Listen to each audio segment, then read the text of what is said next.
Olá, tudo bem? Eu espero que esteja tudo bem com você. Muita saúde, muita paz, muita alegria, felicidade. Estamos de volta com mais um estudo sistematizado do Evangelho segundo o Espiritismo. É um prazer estar no seu ambiente de trabalho, na sua casa, no seu lar, no seu cadinho, trazendo um pouco dessa reflexão do Evangelho, que é algo que acaba transmitindo para cada um de nós uma segurança de vida, uma segurança da nossa jornada, uma segurança de estar por aqui tentando, buscando cada vez mais, não só a paz para o nosso dia a dia, mas também sermos pessoas melhores, pessoas de Deus, pessoas que estão o tempo inteiro preocupadas em fazer essa jornada da melhor forma possível. O Evangelho, ele é o nosso manual de instrução. Ele tem como objetivo, através do nosso guia e modelo, nosso Mestre Jesus, esse grande homem que passou por aqui, esse espírito modelo, evoluído e ascensionado que passou por aqui, que ele deixou para a gente essa cartilha. Essa cartilha que envolve as nossas condutas dentro de um universo da moralidade, que envolve o nosso dia a dia, principalmente quando eu penso em como eu posso tomar alguma decisão, como que eu posso refletir a minha conduta perante todo esse universo. É importante a gente falar isso, por quê? Porque todas as nossas ações do dia a dia, tudo aquilo que nós produzimos da nossa vida é pautado dentro do quê? De um conjunto de experiência, de um conjunto de coisas que você veio para cá, que você está jornadeando e, ao mesmo tempo, buscando ser melhor a cada dia. Eu costumo dizer que ninguém acorda de manhã, não, hoje meu objetivo é fracassar, hoje meu objetivo é ser a pior pessoa do mundo, hoje eu quero prejudicar pessoas, hoje eu quero.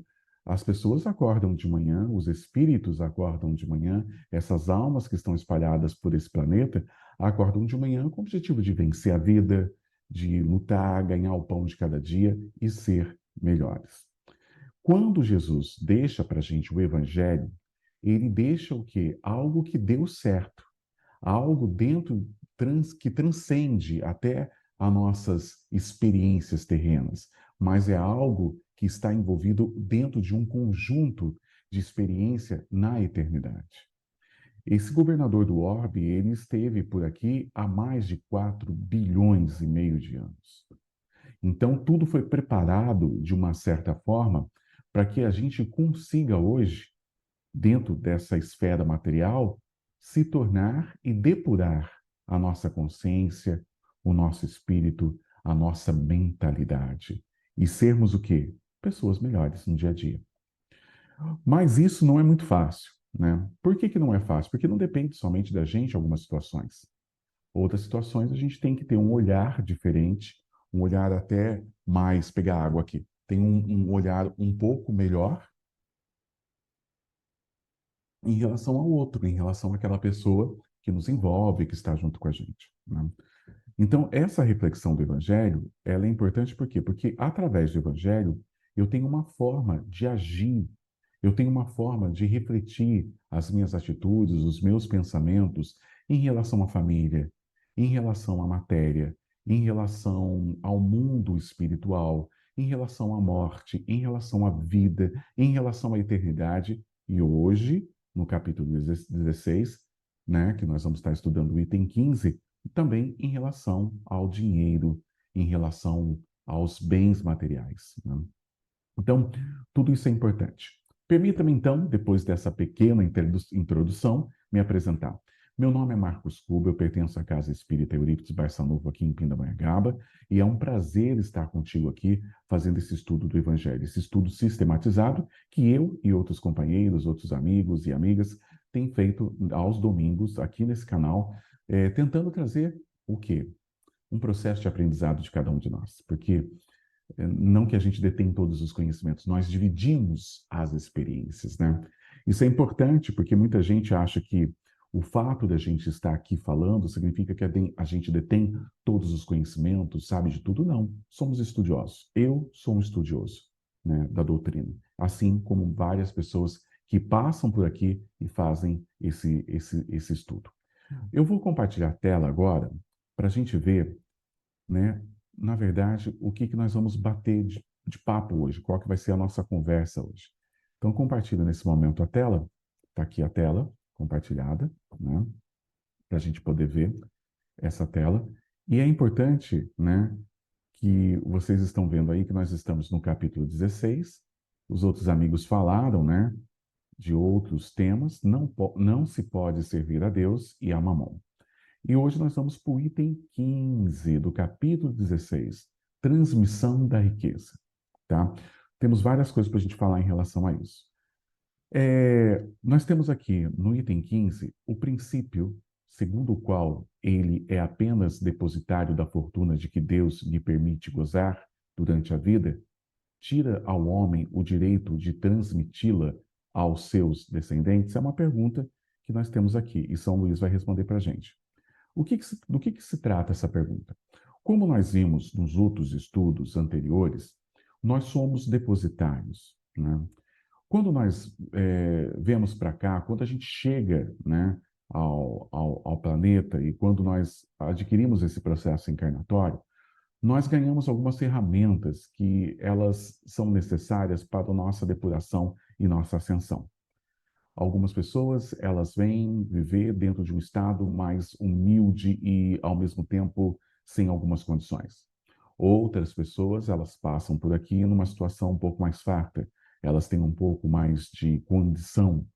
Então, e outras pessoas, né, elas vivem uma luta constante no dia a dia para a sobrevivência. E isso é o quê? Nada mais e nada menos são ferramentas e estilos de vida e, ao mesmo tempo, missões, né? Processos kármicos, provas que o nosso espírito, ao mesmo tempo, dentro de um estado de consciência, ele às vezes solicita ou às vezes é colocado para cada um de nós como forma da gente evoluir. Então, quando você olha para alguém que tem condição, que tem dinheiro, que tem estrutura, não pense que é uma questão de sorte ou é apenas uma questão de oportunidade que Deus deu, mas sim é uma grande prova às vezes. É uma grande missão saber lidar com o dinheiro. Ou talvez, num outro estado também, alguém que vem num estado, assim, às vezes até deplorável, e que muitas vezes tem que lidar com a miséria, tem que lidar com a dificuldade, mas em outra vida pode ser que tenha sido um grande depositário e não aproveitou a oportunidade. Ou agora, contando de um outro lado, de repente essa pessoa vem sendo com grandes oportunidades, mas ao mesmo tempo para fazer o bem para as pessoas que estão à sua volta. Porque você ter dinheiro e você ter riqueza, você ter condição, não é apenas para você, de repente isso a espiritualidade ela deixa muito claro, não é apenas para você proporcionar uma vida boa para você e para sua família, mas você muitas vezes alterar o ambiente que você está inserido. Não digo você ser um grande Robin Hood, né? Ou você ficar dando um monte de riqueza para todo mundo e fazendo grandes eventos. Não estou falando nesse sentido de caridade, mas o que nós estamos discutindo hoje é de você ensinar também as pessoas a pescarem através da condição financeira que você tem. Isso é muito importante. E quando nós temos essa pergunta, o item 15, que diz o princípio segundo o qual ele é apenas um depositário, nós somos o depositário da fortuna que Deus lhe permite gozar durante a vida, tira ao homem o direito de transmiti-la aos seus descendentes? E daí, São Luís, eles respondem para a gente da seguinte forma: o homem pode perfeitamente transmitir, por sua morte, aquilo que gozou durante a vida. Porque o efeito desse direito está subordinado sempre à vontade de Deus. Então, por exemplo, se Deus não quiser, ou se não estiver no plano, vamos dizer assim, de ter a continuidade dessa riqueza, ela não terá. Porque, de repente, os seus descendentes, né, têm um outro processo a cumprir, a vivenciar. Mas se tiver que ter, né, e também darem continuidade a esse processo de riqueza, eles vão vivenciar. Mas tudo isso é importante a gente entender que está nos desígnios de Deus, está num plano reencarnatório. Por outro lado, também, nós temos assim: não é outra a razão, aliás, né, dando a continuidade, sempre a vontade de Deus, que pode, quando quiser, impedir que aqueles descendentes gozem do que lhe foi transmitido.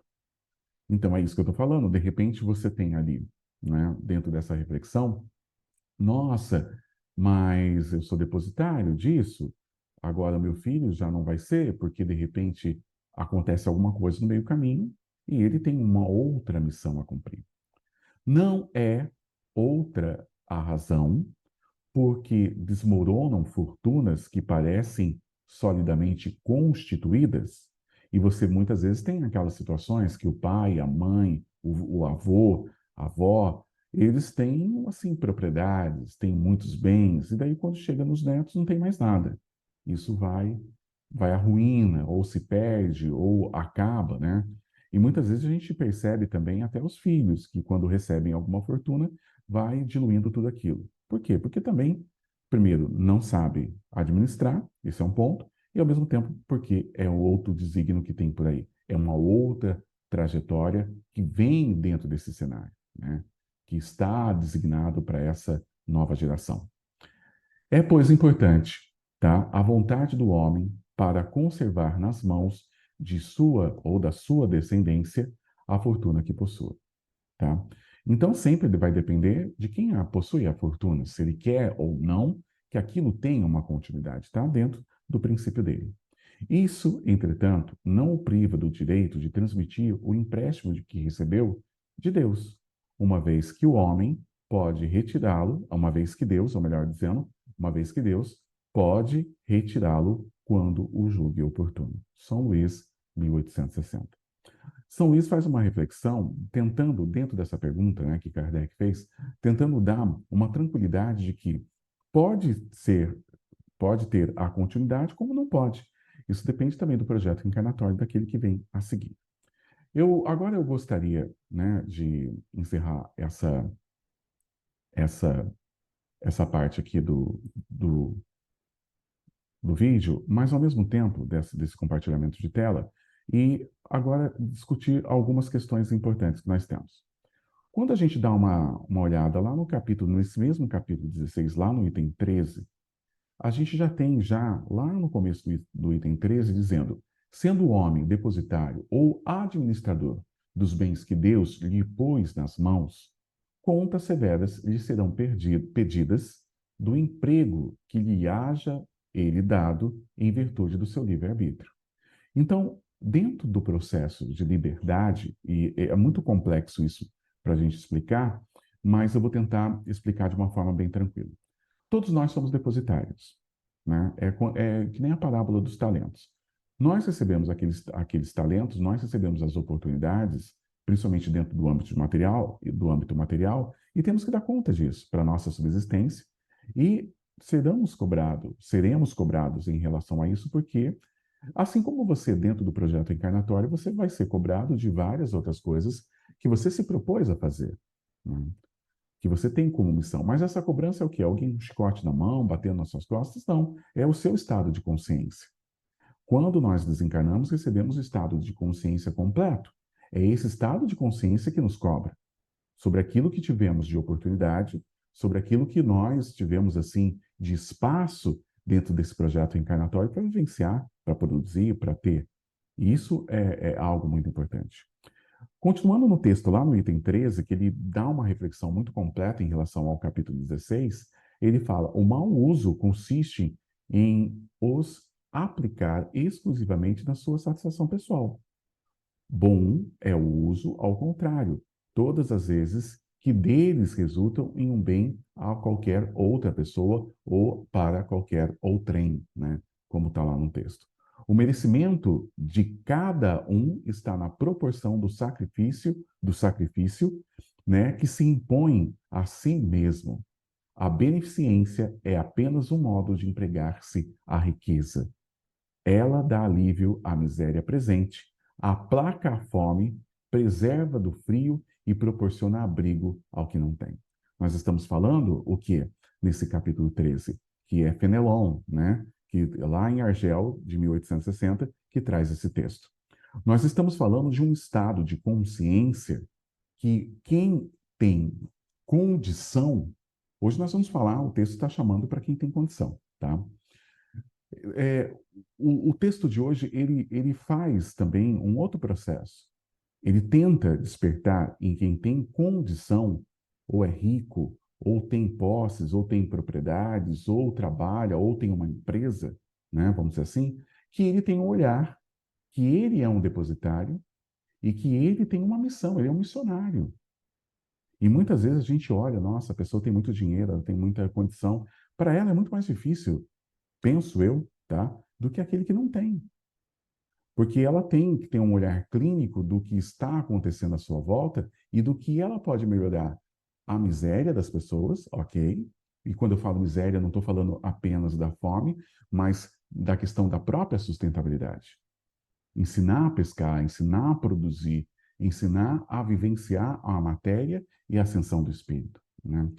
Então, nós temos muito forte dentro dessa questão essa reflexão que Fenelon traz para a gente. Ele continua no texto depois dizendo: tal, sobretudo, a missão das grandes fortunas, missão a ser cumprida mediante os trabalhos de todo gênero, que com elas se podem executar. Porque às vezes você fala assim: nossa, então quer dizer que eu tenho que dar emprego para todo mundo? Não é disso que nós estamos falando.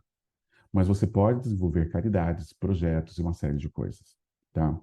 Você pode, por exemplo, eu lembro de alguns empresários, quando eu trabalhava no Rio de Janeiro, que eles desenvolviam cursos para as comunidades. E isso é fazer um bom uso e uma forma sustentável também. Então, eles formavam pessoas dentro das comunidades para poder trabalhar, para poder ganhar o pão de cada dia, tá? Eu que sou da área de gestão corporativa também, a gente observa o quê? Que muitas vezes nós temos um grupo de pessoas inseridos que não estão sensibilizados a isso, a acordar e entender que ele precisa produzir, ele tem que pescar, e isso lhe torna grande, lhe torna um espírito grande.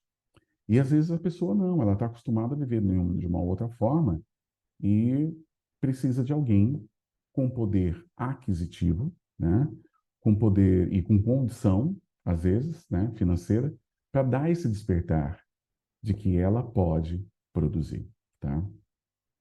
Quando o capítulo traz não se pode servir a Deus e a Mamon, é para você saber que a riqueza terrena ela está linkada a um processo missionário. Não é um processo apenas de luxo ou de uma vida tranquila, mas você é um missionário. Porque o objetivo é que todos nesse planeta vivem, ou vivam, né, ao melhor dizendo, de forma boa, né, de forma tranquila, tá? Lá no, acho que por volta do capítulo 5 mais ou menos, né, ou da parte, na parte 5 lá, da quinta parte do livro dos Espíritos, nós temos lá uma temática, um capítulo que fala sobre provas da riqueza e da miséria. E temos uma pergunta que é o seguinte: por que Deus concedeu a uns a riqueza e o poder e a outros a miséria? Essa é a pergunta também que o Evangelho traz. Ele está, ao mesmo tempo, pedindo a responsabilidade, a corresponsabilidade. Eu falo corresponsabilidade porque a riqueza pertence a Deus. Ele te concedeu. Através da sua luta, através ou da sua história de vida, você teve as oportunidades dadas também por Deus. Então você é corresponsável por isso. Isso pertence a Ele. Você só tem a corresponsabilidade sobre isso, né? Porque ele pode tirar do dia para a noite, né? Quantos casos a gente vê de pessoas que adoecem, pessoas que perdem a fortuna, pessoas que se envolvem em alguma situação e do dia para a noite elas estão num outro estado. Elas não, aquilo que ela era depositária foi perdido, né, dentro de toda essa história. Então, dentro desse capítulo Provas da Riqueza e da Miséria, na questão 814, por que Deus concedeu a uns a riqueza e poder e a outros a miséria? O que nós temos? Para provar a cada um de uma maneira diferente. Esse é o primeiro ponto. E por que tem que provar a cada um a maneira diferente? Porque cada espírito precisa de uma coisa diferente. Então, de acordo com a minha jornada milenar de muitas vidas, eu vou carregando algumas necessidades que eu tenho que depurar, que eu tenho que melhorar para me levar. Uns precisam da riqueza, outros precisam do poder, outros precisam da miséria, tá? Então, é interessante que os espíritos respondem para provar cada um de uma maneira diferente. E eles continuam dizendo: aliás, vós o sabeis. Essas provas são escolhidas pelos próprios espíritos, olha só, que muitas vezes sucumbem ao realizá-lo. Então, muitas vezes você fala assim: nossa, né? E olha a situação de tal pessoa, olha a situação desse, olha a diferença de um, diferença de outro. É uma telha reencarnatória de escolhas dentro de um livre-arbítrio, né? A questão, por exemplo, já continuando com a questão 815, qual dessas duas provas é a mais perigosa para o homem? A da desgraça ou da riqueza? Qual que é? Qual que seria? Tanto uma como outra. Tanto uma como outra, porque isso não se trata da matéria. É isso que a gente tem que entender. Não se trata da matéria. A matéria é um acessório, porque a prova ela é vencida pelo estado de consciência e elevação da moral. O que eu tenho de material é apenas a condição para esse processo de reflexão, para esse processo de reflexão. Então, por exemplo, quando eu pergunto por que que uns vêm pobre e outros vêm rico, por que uns vêm com poder e outros vêm sem poder, porque cada um precisa, tá, provar algo de forma diferente. E os espíritos respondem: e pense numa coisa, não esqueçam que muitas vezes vocês que escolhem essas provas. A maioria das vezes é você que escolhe. E daí nós temos uma outra pergunta muito inteligente que Kardec faz, que é essa que eu acabei de falar da 815, que ele fala assim: qual dessas é a mais meritória? Né? Qual que tem mais peso? Tanto uma como a outra. Por quê? Porque não se trata de, é isso que nós que temos que ficar atento, não se trata da questão material. Tem uns que vão viver uma missão com uma bicicleta. Tem outras que vão viver, outros vão viver uma missão com uma Ferrari. Mas não é essa estrutura física que determina o processo e o salto quântico, o salto de evolução. O que determina é qual a consciência que você adquire em relação àquilo que você está sendo usufrutuário, que você está sendo depositário. Eu posso ascensionar durante toda a minha vida tendo uma bicicleta, como eu posso também ascensionar durante toda a minha vida tendo uma Ferrari. Ou eu posso estacionar durante toda a minha vida tendo uma bicicleta, ou eu posso estacionar durante toda a minha vida tendo uma Ferrari. Então, continuando, inclusive, a questão 815, eles falam assim: a miséria provoca a lamentação contra a providência. Olha só, a miséria, ela provoca a lamentação quanto à providência. Por quê? Porque muitas vezes aquele estado que eu estou vivendo é um estado de providência para um processo de crescimento evolutivo. E daí eu fico no muro de lamentações. Eu fico lamentando, lamentando, lamentando. Já a riqueza leva a todos os excessos. A riqueza, ela pode me gerar um processo de desequilíbrio.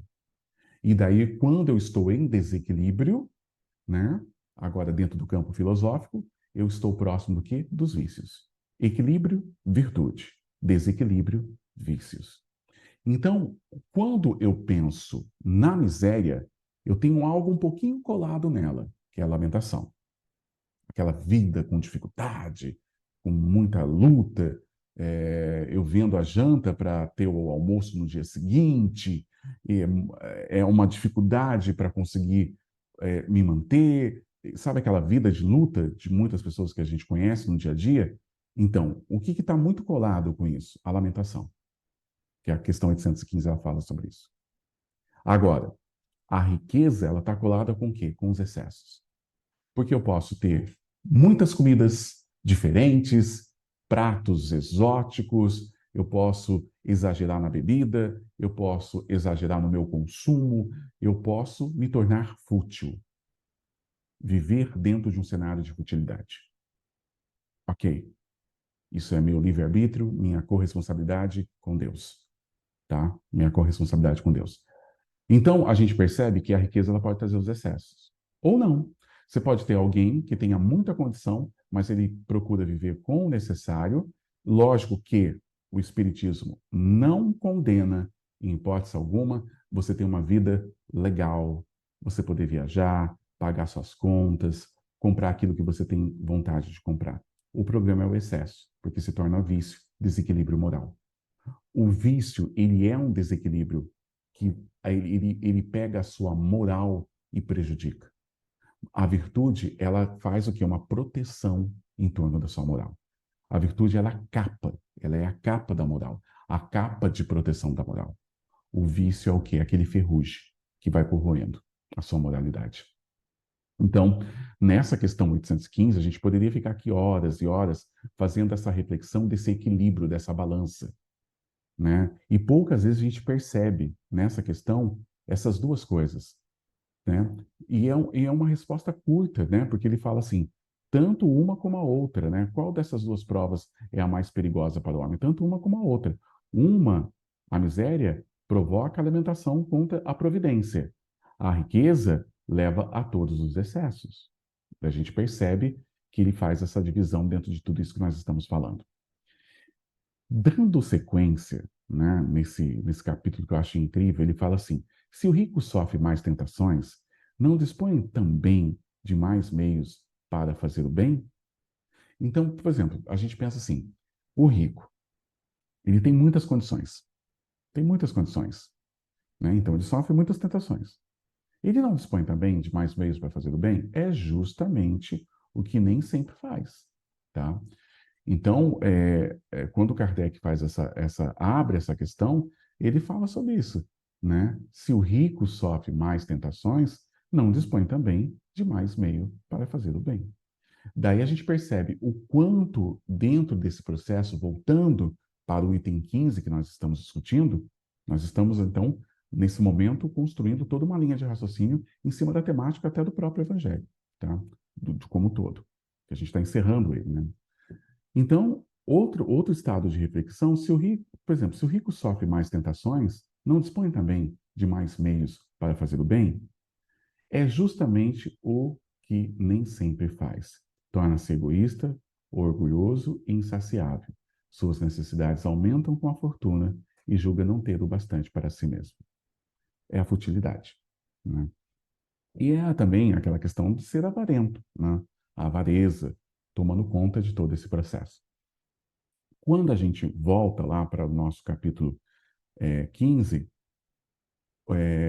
nós temos ali, né, o São Luís falando que, por exemplo, o homem pode perfeitamente transmitir por sua morte aquilo que gozou durante a vida, porque o efeito desse direito está subordinado sempre à vontade de Deus, que pode, quando quiser, impedir que aqueles descendentes gozem do que foi transmitido, do que lhe foi transmitido.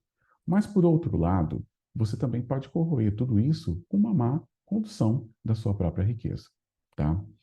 Uma das coisas que Kardec traz dentro desse comentário do capítulo, né, Riqueza e Miséria, né, ele, riqueza e da miséria, né, as provas da riqueza e da miséria, ele fala que a posição elevada no mundo, e isso é um comentário dele já, Kardec comentando, tá?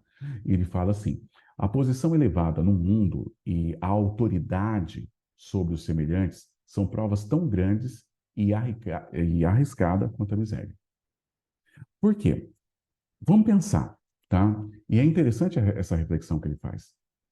A posição elevada no mundo e a autoridade sobre os semelhantes são provas tão grandes e arriscadas quanto a miséria. Pensa para você alguém que tem uma fábrica. Às vezes ele tem ali, vamos pensar até pequeno, não vamos pensar nem grande, um empreendedor de pequeno porte. Ele tem uma fábrica e deve ter ali uns 60 colaboradores. Esses 60 colaboradores, né, tem ali 3, 4 pessoas na família, tá? Então, daí você pensa, se a gente fizer uma conta razoável aí, sabe? A gente tem aí mais ou menos mais de 200 pessoas. Mais de 200 pessoas sob a responsabilidade de um pequeno empreendedor. Por quê? Porque ele é o responsável de levar o pão de cada dia através das suas organizações, da sua empresa, para aquele grupo de colaboradores. Então, quando ele quebra, ele desmonta 230, 240 pessoas. Estou pensando no empreendedor de pequeno porte. Então, não pensa que é fácil você ter autoridade e ter poder. Pensa agora no âmbito político, governadores, prefeitos, presidentes, ministros, reis, rainha, né? Pensa agora nessas pessoas que têm sobre, né, sobre o seu cajado, vamos dizer assim, um grupo de pessoas, uma sociedade, várias comunidades. Então você, querendo ou não, você conduz a vida de algumas pessoas com poder, riqueza e autoridade. Porque daí Kardec continua dizendo, olha só que interessante, quanto mais o homem for rico e poderoso, mais obrigações tem a cumprir. Maiores são os meios de que se dispõe para fazer o bem e o mal. É verdade. Quanto mais condições você tem, quanto mais assim, mais possibilidades você tem. Deus experimenta o pobre pela resignação. Então, Deus experimenta o pobre, é aquilo que a gente tem lá na questão 815 que nós já falamos. Deus experimenta o pobre pela resignação e o rico pelo uso do que faz de seus bens e do seu poder. Pobre, ele vai experimentar na sua resignação.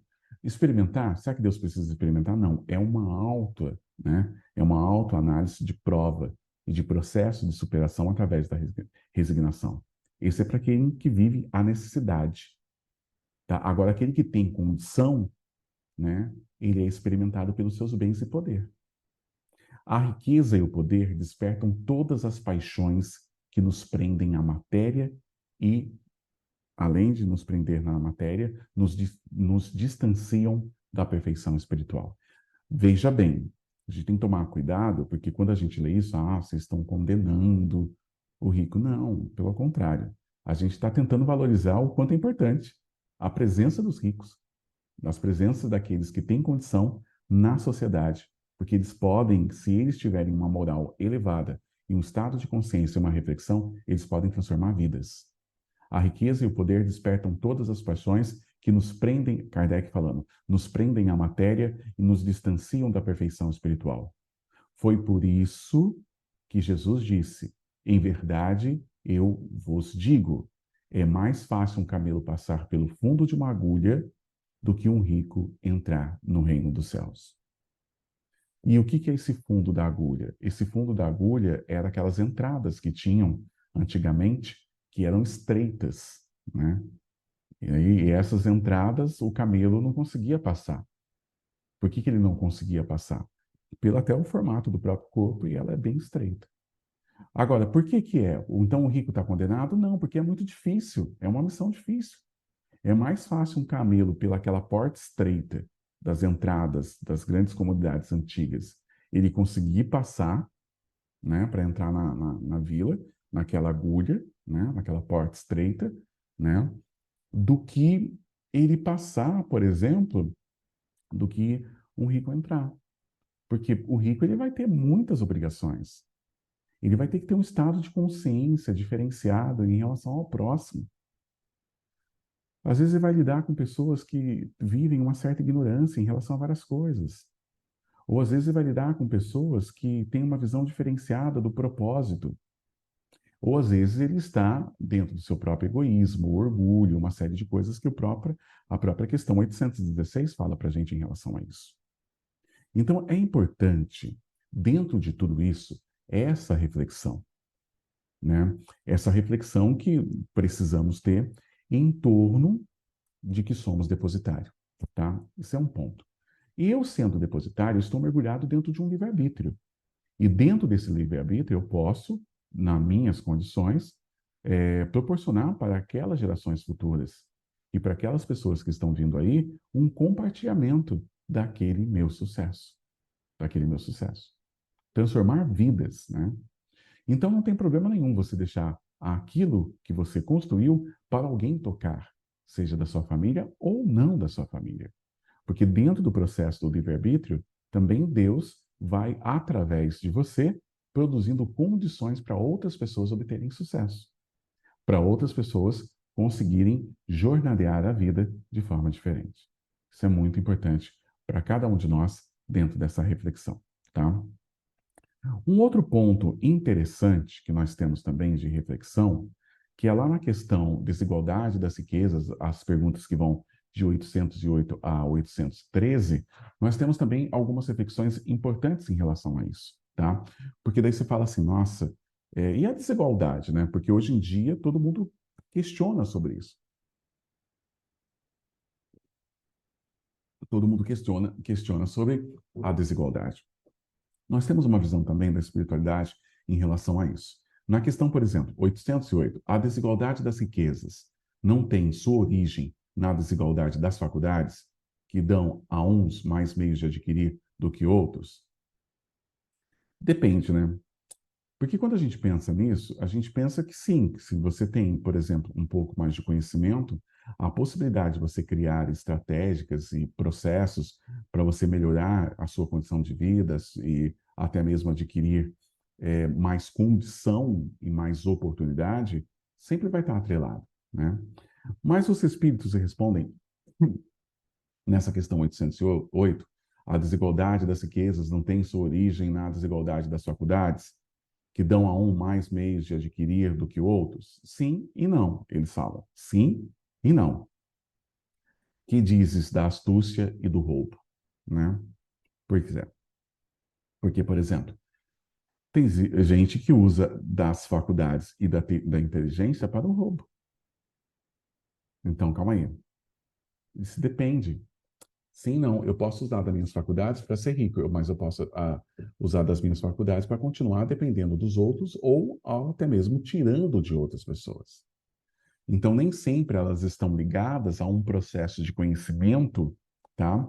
E a mesmo um processo de, vamos dizer assim, nossa, eu tenho muita inteligência, eu consigo. Não, não é bem assim, tá? A questão 808A, ela fala o seguinte: a riqueza hereditária, entretanto, seria fruto das más paixões? Daí eles fazem uma outra pergunta, né? Que sabes disso? Como é que você sabe que a riqueza hereditária, entretanto, seria fruto das más paixões? Vamos lá. E eles continuam dizendo: remonta à origem e verás se é sempre pura. Sabe-se, no princípio, não foi o fruto de uma expoliação ou de uma injustiça, mas sem falar da origem que pode ser má. Crês que a cobiça de bens, mesmo os melhores adquiridos e os desejos secretamente alimentados, de possuí-los o mais cedo possível, sejam sentimentos louváveis? Isto é o que Deus julga. A te asseguro que o seu julgamento é mais severo que o dos homens.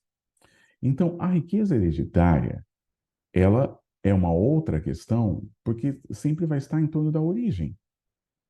Então, por exemplo, na questão 809, ele deixa muito claro isso. Se uma fortuna foi mal adquirida, os herdeiros serão responsáveis por isso? Sem dúvida, eles não são responsáveis pelo mal que outros tenham feito. Entendeu?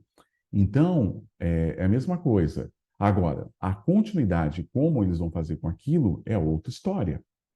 Então, se a fortuna foi mal adquirida, isso agora está bem linkado ao nosso estudo de hoje, o item 15. Se uma fortuna foi mal adquirida, os herdeiros serão responsáveis por isso? Sem dúvida, eles não são responsáveis pelo mal que outros tenham feito, tanto mais o que podem ignorar. Mas fica sabendo que muitas vezes uma fortuna se destina a um homem para lhe dar ocasião de reparar a injustiça, para cortar um ciclo de ancestralidade que muitas vezes vem sendo deturpado e piorado e energeticamente de forma muito negativa. E de repente você recebe essa missão de transformar isso e modificar e transmutar esse processo. Você não vai ser responsável, mas a partir do momento que você dá continuidade a uma forma ilícita de enriquecer, a uma forma deplorável de você conseguir se elevar materialmente, você está continuando essa herança, você também será corresponsável por isso. Agora, se você quebra esse paradigma, que se você cria novas oportunidades através daquela riqueza que você recebeu, se ajudando a sua família, aqueles que vêm para frente, os seus futuros herdeiros também, e monta uma nova cadeia de produtividade baseado na moralidade, na sustentabilidade e, ao mesmo tempo, na partilha, não só para o seu enriquecimento, mas de uma sociedade e das pessoas, você mudou uma trajetória. Você eliminou um processo. Você desconstruiu algo negativo. E ele continua dizendo nessa questão 809, que eu acho formidável. Ele fala: feliz dele se o compreender, porque é um estado de consciência. E se o fizer em nome daquele que cometeu a injustiça, a reparação será levada em conta para ambos. Olha só, olha só. E se fizer em nome daquele que cometeu a injustiça, a reparação será levada em conta para ambos, pois esse mesmo quase sempre é quem a provoca. Interessante, porque você pode quebrar um processo que outros espíritos podem pagar. E daí você se apresenta na espiritualidade, nesse grande tribunal, nesse grande alto tribunal, tá? Você se apresenta dizendo: não, eu estou mudando a história. Eu não quero. Inclusive, eu estou aqui para mudar a história dos meus antepassados também. Nós vamos trabalhar agora de forma diferente. Nós vamos agir agora de forma diferente, né? Então, a gente percebe que esse capítulo, ele traz a reflexão de cada um de nós como depositário, dos nossos herdeiros. Olha quanta coisa a gente discutiu, quanta coisa a gente viu em torno de um único item, né? Que ele faz essa reflexão, tá? Por exemplo, a questão 811, tá? A igualdade absoluta das riquezas é possível e existiu alguma vez? Não. Daí a gente cai por terra. Cara, por quê? Porque envolve outras coisas aí. Essa é uma pergunta muito importante.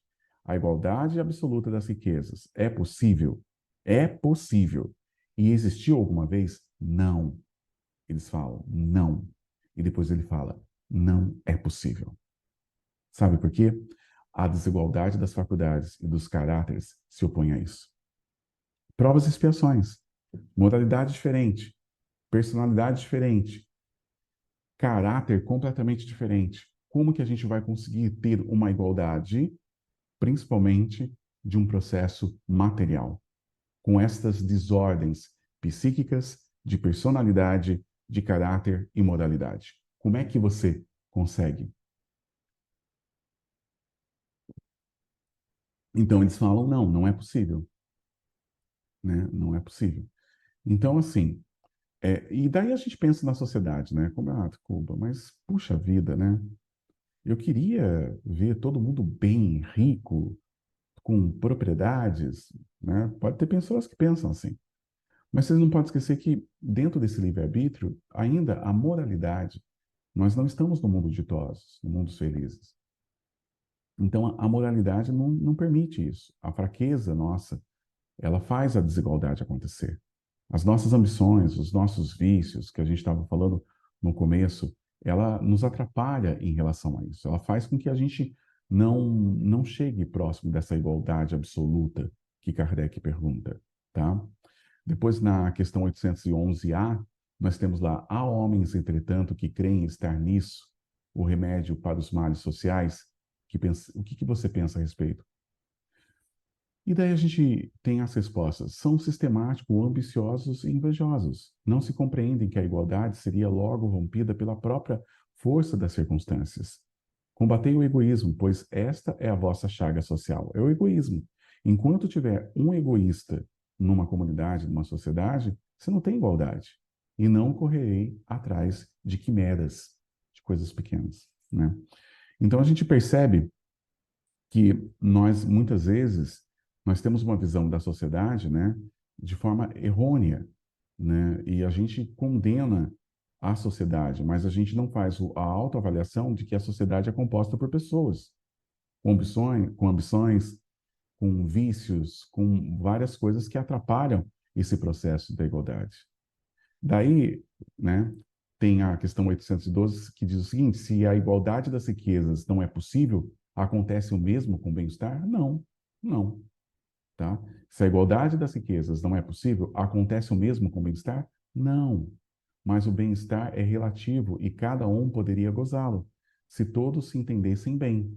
Porque o verdadeiro bem-estar consiste no emprego do tempo de acordo com a vontade e não em trabalhos pelos quais não se tem nenhum gosto, tá? O bem-estar é você estar feliz com aquilo que você está produzindo, tá? Do que você está vivendo.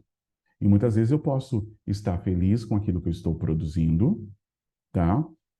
Dentro de uma casa de pau a pique, com fogão de lenha, e eu não tenho um conjunto de riquezas. Eu moro no meio do mato, mas eu tenho um bem-estar. Eu vou ali no rio, pesco um peixinho, eu tenho uma fruta, eu tenho um pé de limão, eu planto ali a minha alface, tomate, eu tenho uma vaquinha ali, uma vaquinha somente, que eu tiro meu leite, faço meu queijinho. E ali eu tenho uma vida, entre aspas, simples, né? Mas eu tenho bem-estar. Ao contrário, você pode ter uma pessoa com muita condição, com muito dinheiro, mas ela não tem o bem-estar, porque ela não tem a paz do espírito. Ela não consegue estar em paz consigo. Mora numa mansão, mora numa casa, tem vários carros na garagem, os filhos estudam nas melhores escolas, mas às vezes ela não tem paz. Ela não tem paz, porque dentro da convivência existem várias outras pessoas, vários outros sentimentos, vários outros problemas, que muitas vezes a pessoa não tem paz. É assim, essa pergunta é maravilhosa. Se a igualdade das riquezas não é possível, acontece o mesmo com o bem-estar? O bem-estar é possível? Lógico que é possível, de acordo com a sua reflexão daquilo que você possui, daquilo que você tem, e o que você enxerga dentro desse livre-arbítrio. Dele coloca assim, ó, como cada um tem aptidões diferentes, nenhum trabalho útil ficaria por fazer. O equilíbrio existe em tudo e é o homem quem o perturba. Então, nós precisamos daquele senhor que planta laranja. Nós precisamos do homem que passa com a carroça pegando entulho. Nós precisamos do médico no hospital. Então, cada aptidões diferentes é necessária. É um trabalho útil, como os espíritos falam. Então, é uma reflexão maravilhosa o evangelho de hoje, muito boa. Traz vários pontos para a gente conseguir refletir, para a gente conseguir entender como que é essa questão de herdeiro, como que é essa questão de ser depositário, das oportunidades, dos desafios que temos, né? Dos desafios que cada um de nós temos. E não esqueça, qual dessas duas provas é a mais perigosa para o homem, a da desgraça ou da riqueza? Tanto uma como a outra. Não tem, tanto uma quanto a outra. A miséria provoca a lamentação contra a providência, e a riqueza leva a todos os excessos, tá? Qual dessas provas é a mais perigosa? Em termos de perigo, as duas, tá? De desafios, provavelmente, aquele que tem mais condição, né? Aquele que tem que ter mais condição, mais pessoas à sua volta. Ele tem um universo vasto de coisas que ele tem o tempo inteiro que produzir, que pensar, né? Então, ele é um depositário. Fizemos, então, o nosso estudo, tá? Do capítulo 16, no item 15, transmissão da riqueza, tá? Eu espero ter contribuído bastante com o seu conhecimento, com a sua opinião, com a sua reflexão, tá? Sobre essa oportunidade que cada um de nós temos de ser depositário e também da continuidade que podemos dar dentro daquilo que nós possuímos, que temos. E não pensa também que, por exemplo, nós estamos falando de pessoas magnatas, né? Nós estamos falando de pessoas super ricas. Nós estamos falando de todas as pessoas que têm condição de melhorar a vida de alguém, ou do seu próprio filho, ou dos seus netos, entendeu? Então, nós estamos falando assim, tentando trazer que todos nós somos depositários e que todos nós temos a oportunidade de melhorar a vida do próximo, de melhorar a vida daquele que está jornadeando, tentando e buscando da mesma forma que cada um de nós. Eu desejo para você uma ótima semana. Que o nosso guia espiritual, nosso Mestre Jesus, abençoe você e toda a sua família. Que você, durante essa jornada, consiga ser o melhor depositário possível. E se você é um herdeiro, que você consiga fazer o bom uso daquilo que foi depositado na tua mão. E consiga, se tem algo e algum vestígio que precisa ser quebrado dentro desse processo e fazer o bom uso de tudo isso, que você consiga fazer. Eu desejo também que você tenha uma semana abençoada no sentido de produzir e ter grandes desafios e coisas assim fantásticas na sua vida. E que se você está com o coração triste, eu desejo que também que a espiritualidade amiga te visite, trazendo muita paz, muita força e segurança para você. Um ótimo dia, uma ótima noite, uma ótima tarde, um ótimo tudo para você. Que Jesus te abençoe sempre, trazendo para você muita paz, esperança, força e luz. Até o próximo estudo sistematizado do Evangelho segundo o Espiritismo. E eu desejo mais uma vez para você prosperidade, força, sucesso absoluto. Até a próxima. Que Jesus nos abençoe hoje e sempre. Gratidão.